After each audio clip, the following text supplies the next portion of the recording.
ڈیرہ غازی خان کے قصبہ کالا کا گرلز مڈل سکول ملکے والا عرصہ 20 سال سے بند ہے۔ بچیاں تعلیم حاصل کرنے سے محروم ہیں، رپورٹ کریں گے غلام حسین۔ ڈیرہ غازی خان کے علاقے قصبہ کالا کی حدود میں گورنمنٹ گرلز مڈل سکول ملکے والا جو کہ عرصہ 20 سال سے انتظامیہ کی سستی اور لاپرواہی کی وجہ سے بند پڑا ہوا ہے، جس کی وجہ سے علاقے کی بچیاں تعلیم حاصل کرنے سے محروم ہیں۔ یہ سکول مقامی ایم پی اے، ایم این اے اور محکمہ ایجوکیشن کی کارکردگی پر ایک بہت بڑا سوالیہ نشان بنا ہوا ہے۔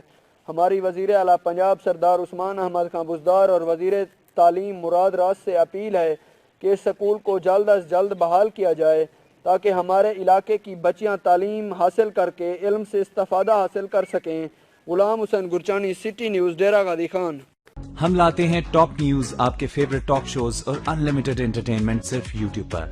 اگر آپ نے ابھی تک ہمارا چینل سبسکرائب نہیں کیا تو ابھی سبسکرائب کریں اور بیل آئیکن کو کلک کر کے ہماری لیٹسٹ ویڈیوز کے بارے میں اپڈیٹ جانیں۔